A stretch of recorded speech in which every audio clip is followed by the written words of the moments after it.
Before we get into today's show, do me a favor.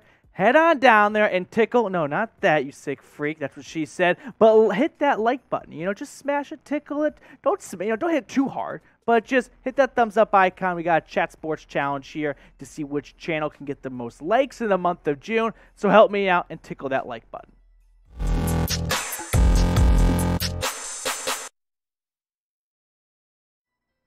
Today's Broncos Breakdown is presented to you by Aura, an all-in-one digital safety company that is protecting your wallet and your identity when you are online. Plus, they're giving Broncos Country a free 14-day free trial when you go to aura.com/chatsports. Have to use that link, though. It's in the comments along with the description of the video. I'll tell you more about them later on. But now, we got the latest Broncos news and rumors coming to you guys. We're going to talk about Nathaniel Hackett, some trade rumors going on. Actually, let's start right there with the latest trade rumors right there. This one just came across my desk yesterday and early in today because Stephon Tuitt, the Pittsburgh Steelers defensive tackle, retired, and they may be in the business of trying to find a replacement, and Mike Purcell may be their guy. He has been involved in Broncos trade rumors really since they signed DJ Jones, because all of a sudden you had a bit of an expensive backup nose tackle. You can't really bounce him to the outside. That's just not what Purcell is. He is a nose tackle. He is a one-technique player. The Broncos only have 5 picks in this upcoming NFL draft. So could they try to regain some of that draft capital by unloading a guy like Mike Purcell? Last season for the Broncos, just 1 tackle for loss, 2 QB hits to go along with it. I loved him coming out. Well, I love the story, right, of coming out of Wyoming, undrafted, goes to San Francisco. Great to see him get some coin in his pocket, having a couple good seasons for the Broncos. Now, if Denver wants to explore a post-June 1st trade, because that's a big date in the NFL GM calendar book, after June 1st, they only have a 2022 dead cap hit of $774,000. Same for 2023. But there is some savings to be had, nearly $3.5 million worth of cap savings if they are to trade him after June 1. So if Denver wants to go forward with this, we should address the depth chart here, right? What would it look like a little bit? So you got the rookie EU out of Iowa State. Maybe you can try to bounce him around. He's played all over the defensive line for the Cyclones, excuse me. After that, it is a little bit thin, right? Matt Henningsen, also another rookie out of Wisconsin. You got Spencer, Jonathan Kongbo. He comes over from the CFL. So it's a bit of a drop-off at that nose tackle spot after DJ Jones if they were to move on from Purcell. But should the Broncos trade him? I'll leave it up to you guys. Drop a T for trade or a P for pass. I can understand both sides of it. The trade is, you only got 5 picks in the upcoming draft. Can you try to get some extra ammunition for 2023? The pass is, DJ Jones has had some injury history, hasn't always put together a full season. Maybe you want some insurance right there by keeping the backup and proven defensive tackle. I would trade him. That's where I would stand on that side of things. 5 picks is skinny. That is not a lot to work with. And this Broncos team, they've got to fill a 53-man roster next year. And you've got some mouths to feed, right? Russell Wilson, he's looking around going, wow, these quarterbacks are getting huge extensions in contracts. I want to be the next highest paid quarterback. So if you've got to pay a lot of money to him, you're not going to have a ton to spend in free agency. So you're going to need more than just 5 picks to try and fill a roster while keeping yourself below the cap. Great way to do that? Have rookies. Rookies, super cheap. Next up on the show, is it Super Bowl or bust in 2022? A certain Broncos player thinks it is that way. So we will explore that and address some other rumors on the show and whatnot. But first, let's circle back to what we talked about at the top of the show, and that is today's presenting sponsor, Aura, a financial fraud protection company, identity theft protection, all online and on your device. Plus, if you've got some young ones, they have family plans to protect 5 people. A really cool feature about Aura is you can set spending limits on your credit card. So if some Russian scammers or hacksters get your information, you're fine. Or if someone in your household spends a little too much money, on some foreign leather goods, you can limit that thanks to Aura. Get started today, a 14-day free trial. Aura.com/chatsports. Links in the comments and the description. You can't miss it. Keep yourself protected online because we do online more than ever. Don't want your information hacked. Don't have your identity stolen. Let Aura help you. Who was that player that said Super Bowl or bust? Tim Patrick. He said, we want to come out of the gate firing on all cylinders because it's Super Bowl or bust this year.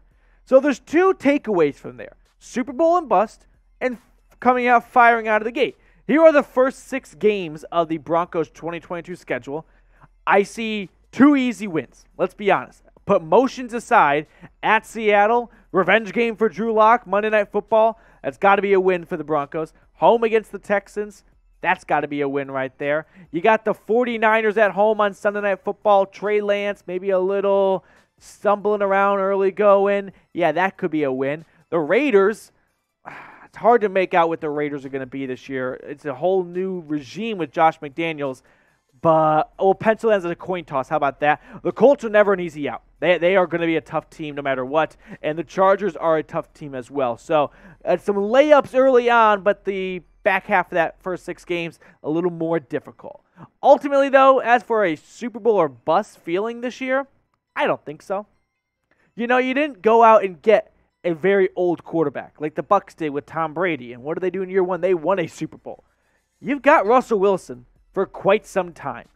This defense isn't one of those defenses that you've only got for a short window and you want to capitalize on that. No, you've got rising stars, right? I don't think Simmons is entering the last good year of his playing career. You're only going to get the best out of Surtain for years to come. Benito should be a rising star. This is going to be a team, like on the offensive side, that's got rising weapons. Jerry Jeudy, Javonte Williams. They've got plenty of years left in the tank. This isn't an old roster that's got a very small window. So I don't think it is a Super Bowl or bust season for the Broncos this year. But if you want the Broncos to win, or if you think they can win the Super Bowl, subscribe today. Don't jinx it. Why leave it up to chance? Don't be the guy who doesn't hit that big red button and then walks away going, oh my gosh, did I just cost our team a Super Bowl? Hit that big red button and subscribe today for free daily Broncos content. To put a bow on this Super Bowl conversation, I thought it would be good to at least share the Super Bowl odds for 2022 and 2023 because the Broncos are, what are they right now? They are tied for 8th? Yeah. Bills first, Bucs second, Chiefs third. You got the Rams and the Packers tied for 4th. So that puts the Chargers at 6th, and then the Broncos and the Niners tied for 7th, ahead of the Cowgirls and the Cleveland Browns. So Vegas likes them at least. They're top 10 for a team that, you know, was below 500 last year in the bottom of their division, and that kind of helps when you pick up a guy like Russell Wilson. Lastly on the show, is there a dark horse player on this defense? Well, someone thinks so we will explore this conversation as Fansided wrote an article about Jonas Griffith being a hidden gem on this Broncos team. So Griffith, who stepped up last season, by the way, amid lots of injuries to that linebacker core. You lost your 2 starters at inside linebacker, Josie Jewell and A.J. Johnson, early in the season. It didn't get much better because you lost Bradley Chubb to injury week 2. You traded away Von Miller. A lot of players had to step up, and Baron Browning did that at times. Jonas Griffith definitely looked the part. Now, he's currently battling with Alex Singleton for a roster spot, for a starting job. But if he comes in this year, the way he ended last year, Pro Football Focus, they loved this guy down the stretch. I know 69.1 is a nice score and all, but for PFF to give someone who wasn't a starter a 75.9 grade, they don't hand out high grades very often. In fact, 60 is about par for the course. So for your backup linebacker to be birding, run defense, and overall, you'll take that any day of the week. Like I mentioned, though, it's going to be a battle, in my opinion, between Singleton and Griffith for that other starting Mike linebacker position alongside Josie Jewell. Maybe Barrington Wade makes some noise, or Justin Simmons, but I think it's going to come down to those 2 guys. And Josie Jewell, he's singing the praises of his teammate Griffith. He said the guy is good. He has a lot of talent. The guy can run, smart kid. He's come a long way, especially from last year. Jewell would go on to say, from the beginning of it, when he was just playing special teams, and then he came into a defensive role playing linebacker, and now communicating with me out there with other guys, it really shows his football IQ really increasing. Jonas Griffith stepping up would be huge for this team. The Broncos didn't have many needs going into the draft. You just wanted to see improvements at some spot, right? They were not like, we don't have a linebacker or we don't have a right tackle. No, they do. Could it be improved? Sure. But Griffith, if he can step up, you got to imagine George Paton would have to change his pants because he went cheap on the linebacker position. He didn't draft an inside linebacker. He signed Josie Jewell to a two-year, $11 million contract. Didn't go out and bring back A.J. Johnson. He didn't land a big-name linebacker in free agency like Bobby Wagner. So if Griffith looks the part and can bail Paton out a little bit for skimping out that position, that'd be huge for this defense. But pick a linebacker for me. I know these aren't household names, but if you feel strongly one way or another, let me know. Whether it's Alex Singleton, who came over from Philadelphia in free agency, or the guy who the Broncos traded with the San Francisco 49ers, Jonas Griffith. Put the initials for the player you think down below. All right, last segment now, because I just snuck this in the show right before we started filming.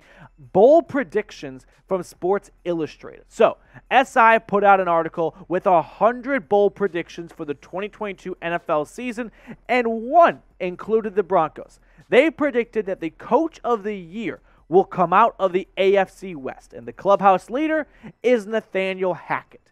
Is Andy Reid going to win Coach of the Year? Probably not. The bar is already so high for them. If they go undefeated, yes, he gets it. If they go, 14-3, 13-4, probably not. And then you look around the division, right? It could be Josh McDaniels, another first-year head coach. If he has an awesome year, that's a great way to win, having a good success in year one. Brandon Staley in LA, yeah. If he takes the Chargers' place, I could see that happening. But here's what SI said about Hackett. Just to add some flavor to this especially hedged prediction, my early leader in the clubhouse is Broncos head coach Nathaniel Hackett, who, with a new quarterback and improved defense, has the best chance of transforming a franchise overnight. Brandon Staley, Josh McDaniels, and Andy Reid are always a threat. There is some history to coaches winning this award in year number one. You don't have to go back very far. Kevin Stefanski, when he took the Browns to the playoffs and beat the Steelers, right, in Pittsburgh. Of course, you go to the playoffs as the Browns head coach, you're going to win Coach of the Year. Matt Nagy with the Bears back in 2018 when he kind of turned that team around. Didn't last very long. Jim Harbaugh in his first year with the 49ers. He won it. Mike Smith, by the way. If you Google Mike Smith, you don't even get him anymore, the former Falcons head coach. You get the goalie, right, for the Calgary Flames. And Sean Payton in 2006, his first year in New Orleans with the Saints. So let's send some good vibes out there. Type me if you think Nathaniel Hackett will win Coach of the Year. Why not? There's no downside. If he wins Coach of the Year, it's got to mean the Broncos had a good season. So put me down below in the comment section. Let's spam it up. Final note of the show, I just want to give a quick shout out to my guy Garrett Ringy. Appreciate you. He dropped a super thanks here, which is very simple. If you hit that little, it's like right there. Yeah, right below me, right there. It's got a heart with a $sign in it. You can donate any amount you want. Put a comment in there if you want to ask a question, whatever it may be. Garrett just sent some bones my way with a super thanks. So for that, he didn't ask a question or anything. I'll give a bold take. That way his super thanks isn't going for nothing. My bold, hot, steaming take, Javonte Williams finishes top 5 in yards in 2022. It'll be tough with the ball and chain Melvin Gordon kind of taking some carries away, but I think Williams could get it done. So that's my hot take for a super thanks from Garrett Ringy. Appreciate you, my guy. Make sure you subscribe, by the way. That way you stay in the know on everything related to your Denver Broncos. Free daily content, and all you got to do is click one button and get locked in. yeah, seems like a pretty good deal to me. So subscribe. That way you stay in the know. And I think that's going to do it for us on today's show. Appreciate all of you guys that tuned in and made us a part of your day. Hopefully we send you off into the weekend with some good vibes out there, right? With some nice Broncos free content. So make sure you are subscribed. And that's going to do it for us on today's show. I'll see you guys later with more Broncos news and rumors.